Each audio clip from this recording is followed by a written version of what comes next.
lectura en Mateo 6, 9 al 15.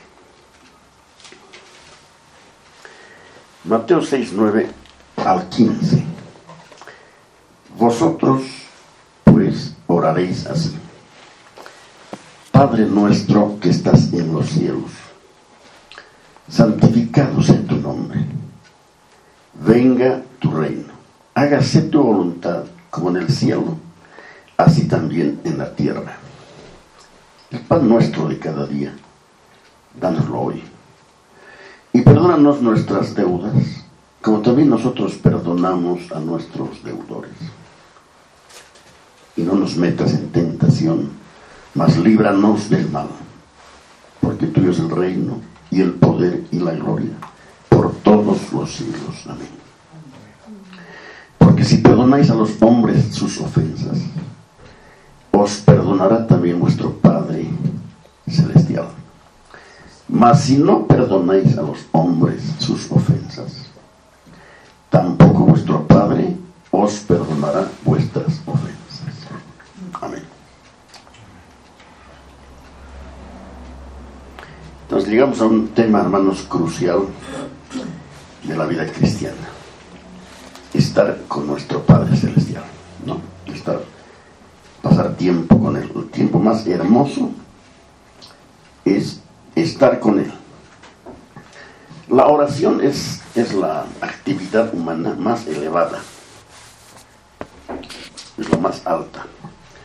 Que el hombre esté de rodillas ante Dios es la figura más alta del ser humano, porque la criatura orando al Creador, adorando al Señor, es lo más alto.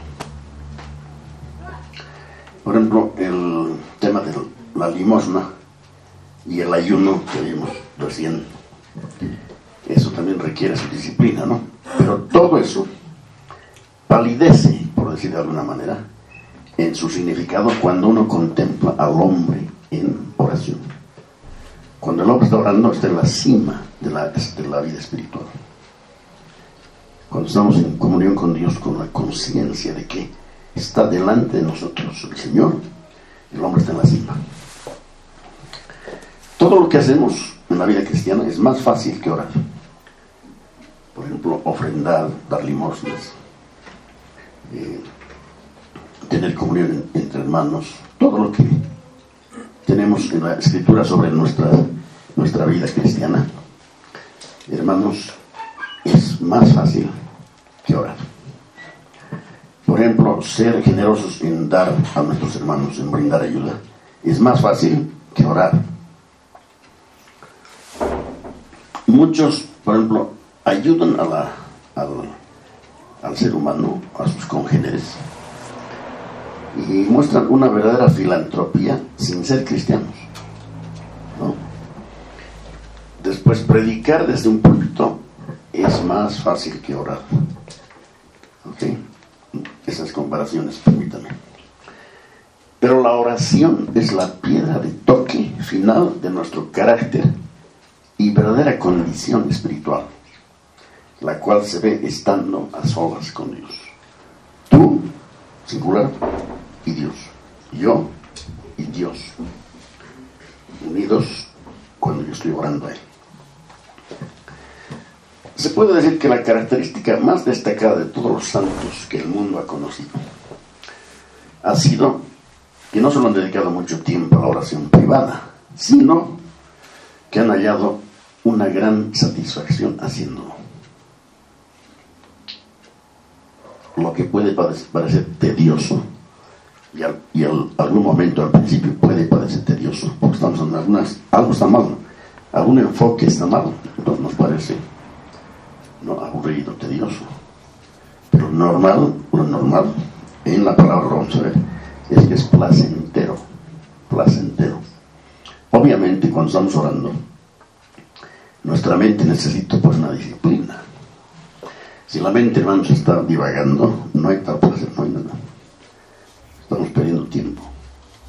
Bueno, ahora, en esta primera parte vamos a ver del Padre Nuestro de principio a fin, pero con algunos rasgos generales primero. Recordemos que una vez los hermanos le dijeron a Cristo: Señor, enséñanos a orar, como Juan enseñó a sus discípulos. De hecho, esa fue ya una gran oración, ¿sí o no? Enséñanos a orar. Nada más le pidieron que les enseñara, solo a orar. Eso es bueno, hermano. A mí nos has dicho esa oración: enséñame a orar. Es una gran oración, hagámosla, porque de seguro nos va a enseñar a todos. ¿Ya? Muy bien. Seguramente perdemos mucho si no oramos como es debido. ¿No? Quiero que Dios me enseñe cómo orar y para qué orar. Miren, esos dos subtítulos llenan todo. ¿Cómo hacerlo y para qué? ¿Cuál es el propósito? Y precisamente el Padre Nuestro abarca estas dos grandes cosas de una forma completa, espléndida, maravillosa. En el Padre Nuestro, Jesús inculca los grandes principios de la oración. En un sentido van a notar que el Padre Nuestro sobre la oración es todo. Ahí está todo.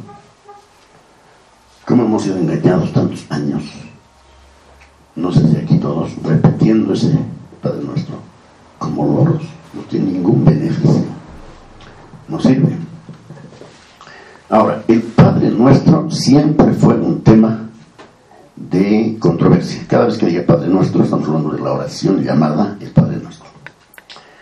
Siempre fue un tema de controversia. Bueno, hay muchos que se negarían a recitarlo en un acto de culto público. No, yo no comparto eso. Por ejemplo, hay quienes objetan en su contra por razones doctrinales, alegando que Padre Nuestro pertenece más a la ley que a la gracia. Eso es totalmente falso. Luego se tropieza más o menos generalmente con el perdón de pecados. ¿Se acuerdan que en la oración hay una parte que dice: y perdona nuestras deudas como nosotros también perdonamos a nuestros deudores? Ahí hay otro engaño, otro peligro, lo veremos más adelante. Entonces hagamos algunas observaciones preliminares. La primera es así: se trata de una oración modelo.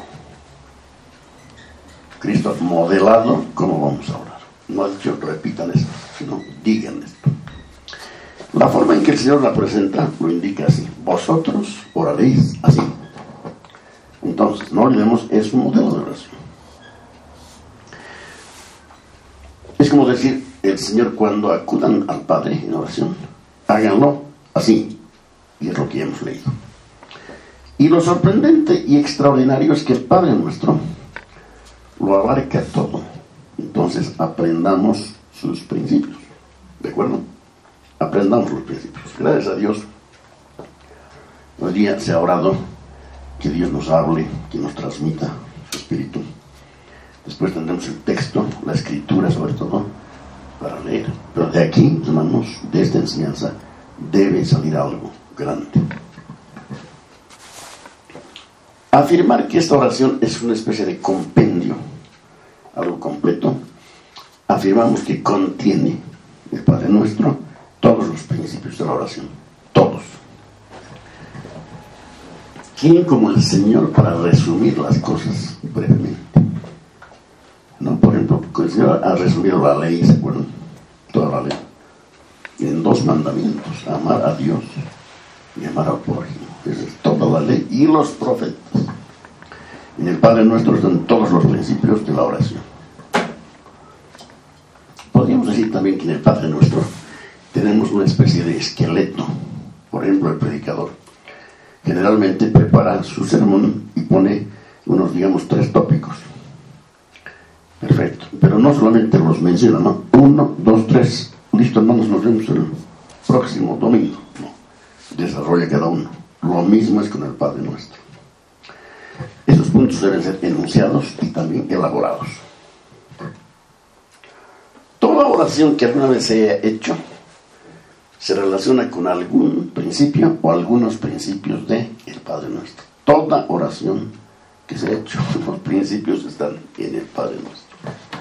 Por ejemplo, si analizamos en términos de principios, la oración sacerdotal de Cristo en Juan 17, si estudiamos un poco, se notará que se relaciona a los principios de esta oración modelo, llamada el Padre Nuestro.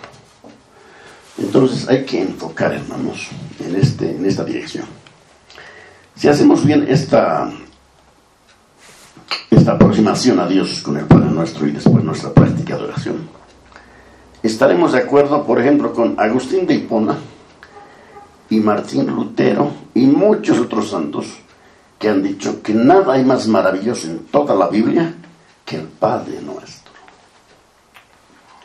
La sobriedad con que Cristo la presentó, la síntesis que ha reducido todo a unas cuantas frases, es algo que proclama por sí mismo.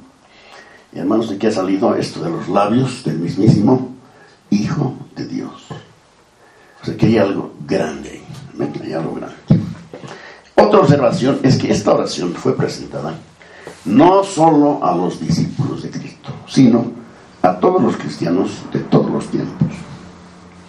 ¿Ya? O sea que así como las bienaventuranzas, ¿se acuerdan?, eran dirigidas a los cristianos, pero para todos los tiempos, lo mismo con el Padre Nuestro. ¿Okay? Si nuestra oración no se ajusta a esta pauta y forma específicas que Cristo ha dado, será una oración no verdadera, ¿no? Habremos perdido el tiempo. Por eso es necesario prestar mucha atención al Señor. Todavía se debate en nuestros días sobre recitar el Padre Nuestro en público. Unos dicen sí, otros dicen no. La única condición, si tuviéramos que hacerlo, repetir el Padre Nuestro, será no en forma mecánica, sino con la mente y el corazón. La única condición. ¿Ya? O sea, a veces podemos estar en una circunstancia, en una situación en que tengamos que repetir el Padre Nuestro. Lo hacemos. Pero hagámoslo de corazón, poniendo la mente en ello. ¿Ya? Pero en cuanto a profundizar en la oración del Padre Nuestro, es lo que tenemos por delante, ¿no? Algunos tienen problema en que el Padre Nuestro no contiene la frase en nombre de Jesús, o porque no se lo ofrece en el nombre de Jesús, no se la ofrece en el nombre de Jesús, y que los cristianos siempre debemos orar en el nombre de Jesús. En el Padre Nuestro el Señor Jesucristo dejó establecidos los principios que siempre deben gobernar la relación del hombre con Dios. Ahí está, en esos versículos, en esos tan pocos versículos. Más adelante el Señor les enseñaría explícitamente el orar en su nombre. Lo hizo varias veces, pero no es aparte del Padre Nuestro, está en el Padre Nuestro. Miren, hermanos, siempre la oración debe ser en el nombre de Jesús. Eso no puede cambiar. Siempre la oración debe ser en el nombre de Jesús. Pero eso no significa que siempre digamos en el nombre de Jesús. ¿Entienden? En el Padre Nuestro no está la frase, pero está el contenido. O sea, no debemos atarnos a siempre tener una oración en el nombre de Jesús. No es necesario. Si se dice, está bien. Si no se dice, está bien. Por ejemplo, Colosenses capítulo 3, versículo 17, aclara este punto. Colosenses 3:17 dice así: y todo lo que hacéis, sea de palabra o de hecho, hacedlo todo en el nombre del Señor Jesús, dando gracias a Dios Padre por medio de él. ¿Hemos entendido? Miren, y todo lo que hacéis, primera cosa, todo, no parte ni el 90%, sino todo, sea de palabra o de hecho, hacerlo todo en el nombre del Señor Jesús. Eso quiere decir hacerlo en su poder, en su nombre, para su gloria, considerándolo absolutamente a Él. Eso quiere decir en el nombre de Jesús. Luego, dando gracias a Dios Padre por medio de Él. ¿De acuerdo? Si una oración termina con amén, simplemente está perfecto. No hay problema. Si termina en el nombre de Jesús, amén, está bien. Ok. Sin embargo, en el Padre Nuestro, en la oración del Padre Nuestro, hermanos, está implícito el orar en el nombre de Jesús.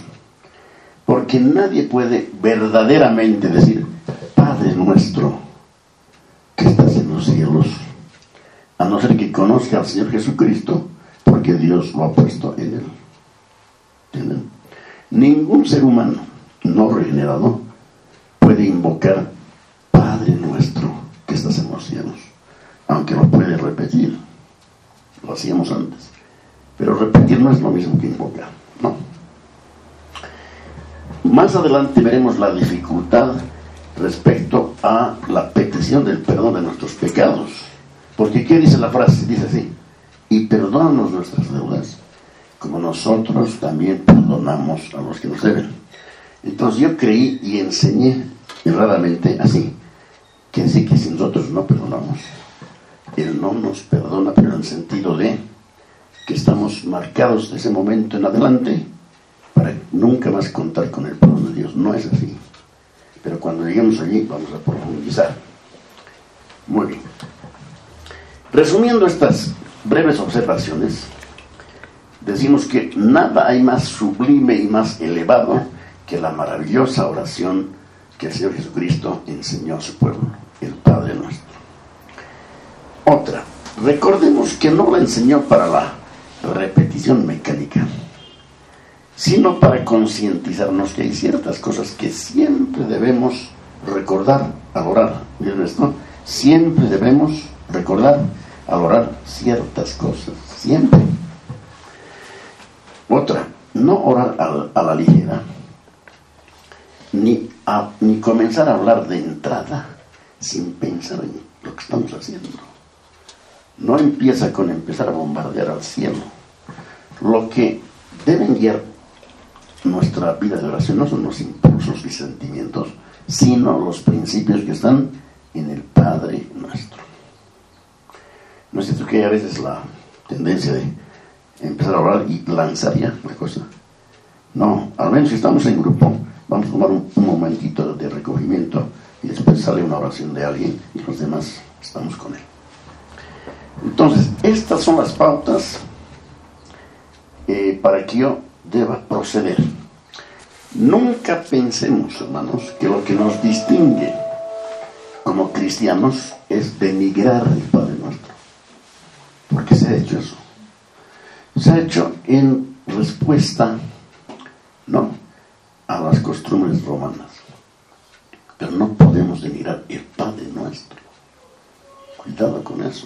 Igual no podemos denigrar a María, la madre de nuestro Salvador, en respuesta a las costumbres romanas. No, ese sería un error muy grande. Que ningún orgullo espiritual nos haga arrogantes como para no decir el Padre nuestro con otros. Nunca debemos descartar el Padre nuestro como legalismo e imaginar que está lejos de la dispensación de la gracia, porque eso no es cierto. Está dentro de la gracia. ¿Tiene ley? Claro que tiene ley, pero también tiene gracia. ¿Saben que el Padre nuestro está lleno de gracia? ¿No es cierto que hemos visto que toda la ley de Dios estaba llena de gracia? Toda la ley de Dios está llena de gracia. En la misma ley hay gracia. Si no, no se puede andar por los caminos del Señor sin la gracia. Jesús nos ha mostrado que la ley de Moisés, entendida de forma espiritual, está llena de gracia. Y nadie la puede entender de verdad, a no ser que posea la gracia en su corazón. La gracia es un don magnífico de Dios al ser humano. Ahora examinemos hermanos, el tema cómo orar y para qué orar. ¿Ya? Cómo orar y para qué orar. Respecto a cómo orar, recordemos la importancia vital del enfoque adecuado, porque esta es la clave para entender la oración fructífera. O sea, cómo orar de tal manera que haya frutos, resultados concretos, se necesita un buen enfoque. La gente dice a menudo: oré mucho, vi mucho el reloj, no sucedió nada, no hallé paz, me levanté como empecé, etc. El problema radica en que se han acercado a la oración de forma equivocada, mejor dicho, al Señor, ¿no? No han caído en la cuenta de lo que estaban haciendo en realidad. Al orar hay la tendencia en nosotros de estar centrados en nosotros mismos y nos arrodillamos y estamos pensando en nosotros y nuestras situaciones, nuestros problemas. Ese es un error grande. Por eso el enfoque es muy importante. El enfoque, ¿se acuerdan de la exclusión? Excluir a todos, excluir todo y excluirme a mí mismo y entonces mirar a Dios. Ese es el enfoque.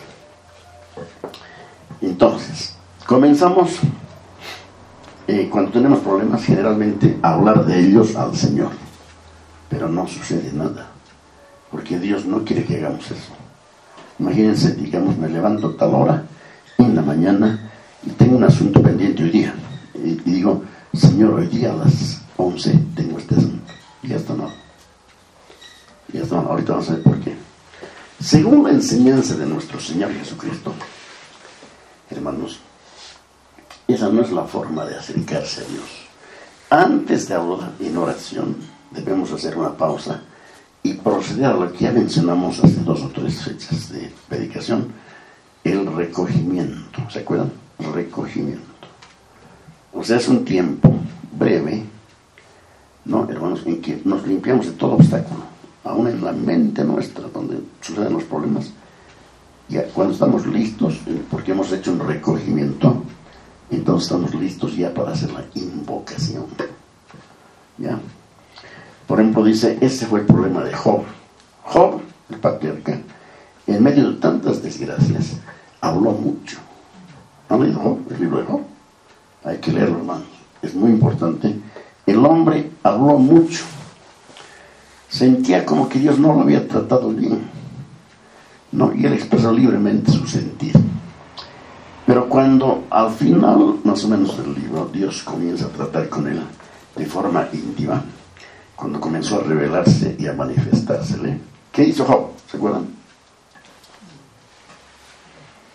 Solo una cosa podía hacer. Leemos a ver Job 30, Job 40, Job 43 al 5. Job 43 al 5.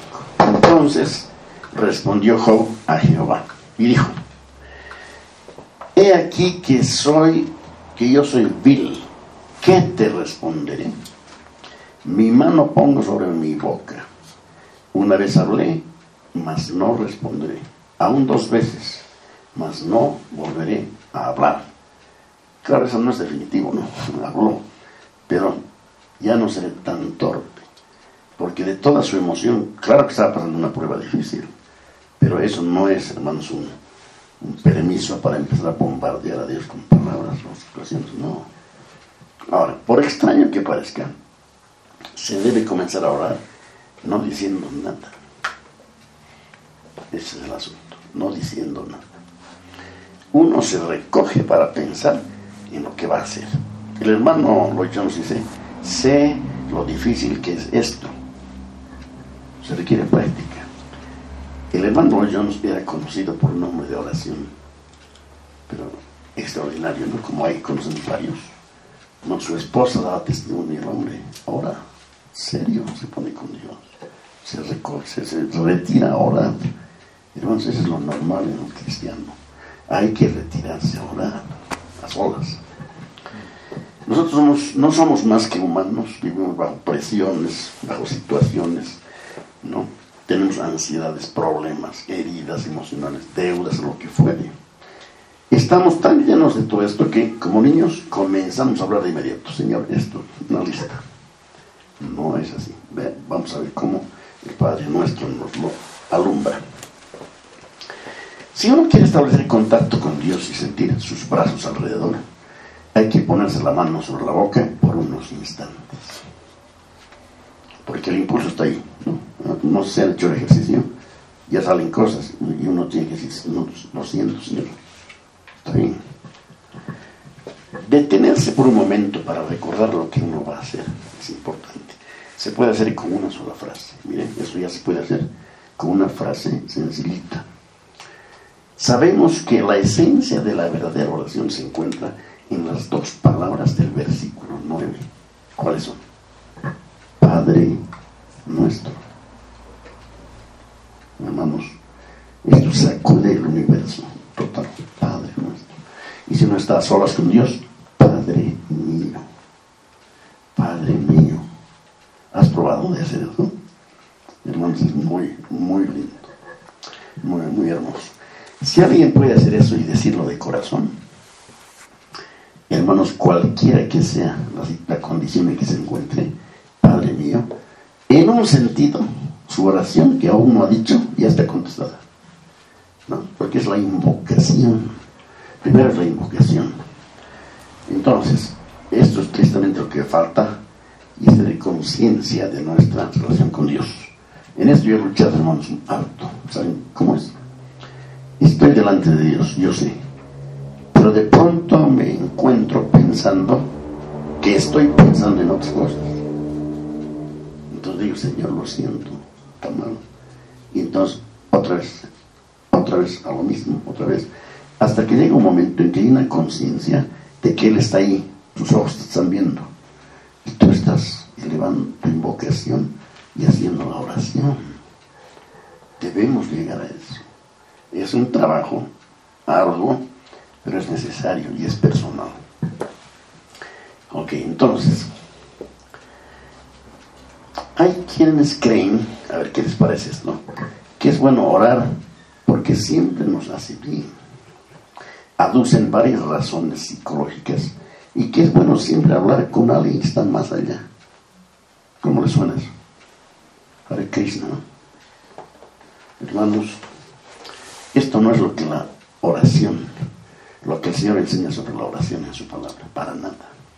Por razones psicológicas, nada de eso, hermanos. La oración significa hablar con Dios estando conscientes de su presencia. Miren esa frase, hermanos. Estar con Dios en oración, estando conscientes de su presencia. ¿Entienden? La mente tiene que estar muy disciplinada, tiene que estar bajo un gobierno. Hay otras personas también, y quizá creen por ser un grado inusual de espiritualidad, que piensan más bien que el sello distintivo de la verdadera vida de oración es que la oración debe ser muy breve y concreta, y uno simplemente debe presentar su petición particular y chao. Otra cosa que no enseña la Biblia, hermanos. Los santos de Dios oraban horas, ya ahora mismo. La Biblia, hermanos, tomemos a ver cualquiera de las grandes oraciones que se encuentran en la Sagrada Escritura. Ninguna de ellas se limita a presentar la petición y punto. No es. Todas las oraciones de la Biblia comienzan con una invocación de adoración. Siempre, sin importar la circunstancia en la que esté el que ora o los que oran. Por ejemplo, miremos al profeta Daniel en el capítulo 9. En una angustia terrible está el siervo de Dios orando al Señor. Y él comienza así. Vamos a ver, solamente voy a leer 4 versículos. Daniel 9, del 1 al 4, pero hay que leer lo demás. Por favor, lean lo demás, ¿ya? En el año primero de Darío, hijo de Asuero, de la nación de los Medos, que vino a ser rey sobre el reino de los caldeos, en el año primero de su reinado, yo, Daniel, miré atentamente en los libros el número de los años de que habló Jehová al profeta Jeremías, que habían de cumplirse las desolaciones de Jerusalén en 70 años. Ahora miren, aquí va a empezar a hablar, la tienen aquí. Y volví mi rostro a Dios, el Señor, buscándole en oración y ruego, en ayuno, cilicio y ceniza.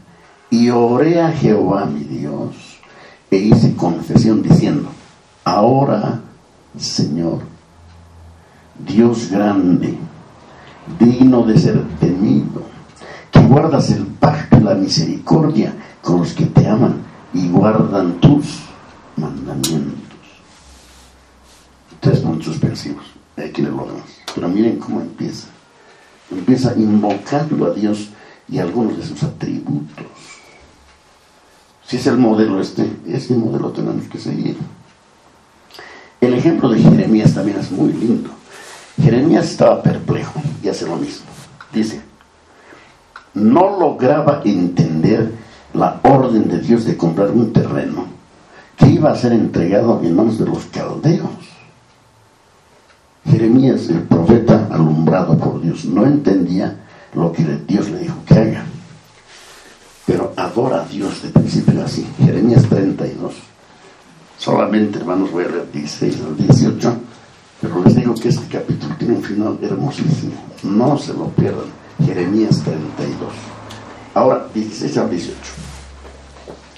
Y después que di la carta de venta a Baruch, hijo de Nerías, oré a Jehová, diciendo, si ya estaba en la transacción, oré a Jehová diciendo, en vez de decir, Señor, ¿por qué has hecho esto? Le dice, oh Señor Jehová. ¿No se parece Padre nuestro que estás en los cielos? No se parece. Miren la reverencia.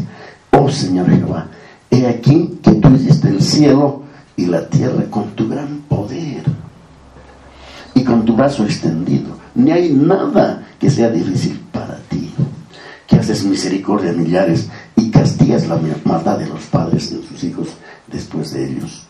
Dios grande, poderoso, Jehová de los ejércitos es su nombre. Una vez más les ruego, lean el capítulo.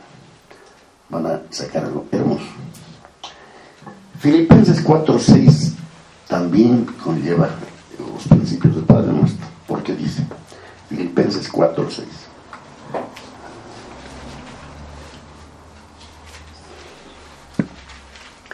Por nada estéis afanosos, sino sean conocidas vuestras peticiones delante de Dios en toda oración y ruego, con acción de gracias.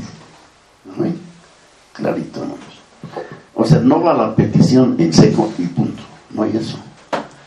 Este es el orden. Invocación antes de la petición o peticiones. Y el Padre Nuestro lo señala muy bien, de una vez y para siempre. El profundo significado de esta afirmación, Padre Nuestro, ¿se nota? Hay un significado en esto para el cristiano, Padre Nuestro. Y están dos horas, Padre mío también, ¿no? Padre mío. Hay varias formas de decirlo. Entonces, un creyente en Cristo puede hacerlo realmente. A cualquier persona que se le aplique las bienaventuranzas del comienzo del sermón, se le dice, invoca a Dios, y lo va a hacer con todo su corazón. Padre Nuestro, Padre mío.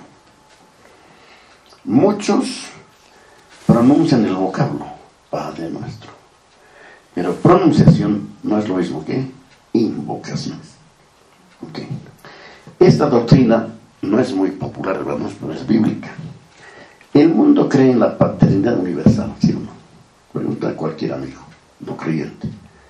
Creen en la paternidad universal de Dios y por tanto en la hermandad universal de los hombres.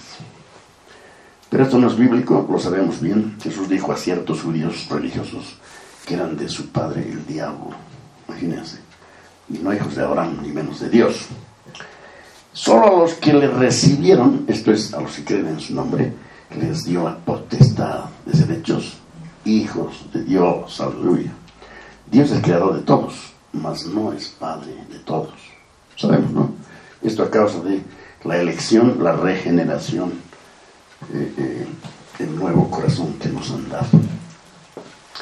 La Biblia distingue claramente entre los que pertenecen a Dios y los que no le pertenecen. Se puede ver en la oración sacerdotal del Señor. Esa oración sacerdotal es hermosísima. Hermanos, hay que leerla con toda reverencia. Solo un versículo leo, 17:9 de Juan. 17:9 de Juan. Yo ruego por ellos, está hablando Cristo a su Padre. Yo ruego por ellos. No ruego por el mundo, sino por los que me diste, porque tuyos son.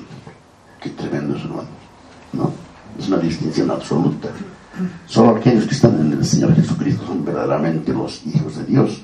Y pasamos a ser hijos de Dios por adopción, ¿no? Por adopción. Hemos nacido del vientre de nuestras madres, hijos de ira, hijos de este mundo. Y hemos de ser sacados de ese reino y transferidos a otro antes de llegar a ser hijos de Dios. Si creemos verdaderamente en el Señor Jesucristo, somos adoptados en la familia de Dios y recibimos el espíritu de su Hijo, el cual clama, Abba Padre. No es Abba Padre, es Abba Padre. Qué hermoso. Abba Padre. Creer en Cristo es creer en su persona, palabra y obra. Hermanos, esto es muy importante porque te dicen, yo creo en Cristo. No, yo creo en Cristo. Momentito, creer en Cristo bíblicamente es creer en su persona, es creer en su palabra, la Biblia, y es creer en su obra. Gloria a Dios. Muy bien. Padre mío, Padre Santo, yo soy tuyo, tú eres mío. Así acudimos a Él. Yo soy tuyo, tú eres mío. Así es, cuando alguien acude a Él, sabe que acude a su Padre. Padre mío, tú eres mío, ¿no? Cuando decimos Padre nuestro, eres nuestro Padre. Amén. Ahora añadimos, recta final, que estás en los cielos. ¿Ya? Que estás en los cielos. Esto es algo maravilloso. Entonces ahora es Padre nuestro, que estás en los cielos. Estas dos frases van unidas, ¿no? Hay ideas de la paternidad muy deterioradas y necesitan corrección. ¿Cómo puede decir una persona, Padre nuestro que estás en los cielos, verdaderamente, si tiene una distorsión de la palabra paternidad? Por ejemplo, el apóstol Pablo en sus cartas usa esta frase, recuérdenla, hablando de Dios, dice, el Dios y Padre, ¿de qué? De nuestro Señor Jesucristo. Eso es tremendo, porque Jesús en la oración del Padre Nuestro dijo, digan Padre Nuestro. ¿Se está incluyendo o no? Porque es el Padre de Cristo, solo que es el Padre eterno. Nosotros somos hijos por adopción. Entonces, bendito sea el Dios y Padre de nuestro Señor Jesucristo. Es muy parecido a Padre Nuestro que estás en los cielos.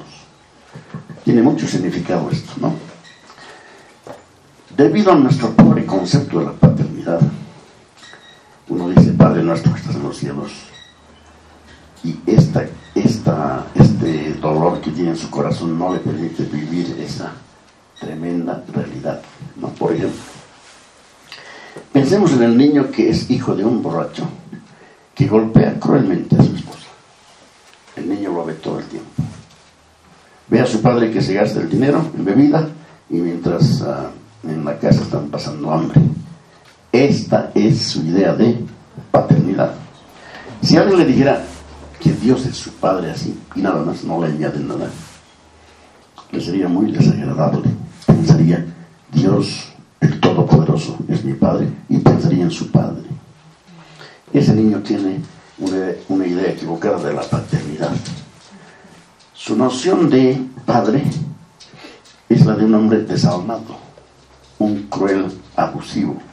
Nuestro Señor dice, Padre nuestro que estás en los cielos. Y Pablo dice, el Dios y Padre de nuestro Señor Jesucristo. Alguien como Jesucristo, dice Pablo, tiene que tener un Padre maravilloso, y lo tiene, ¿sí o no? El Padre de los cielos, hermanos, gloria a Dios. Es vital que orando lo llamemos Padre nuestro que estás en los cielos, con toda la majestad que eso implica, su grandeza, su poder.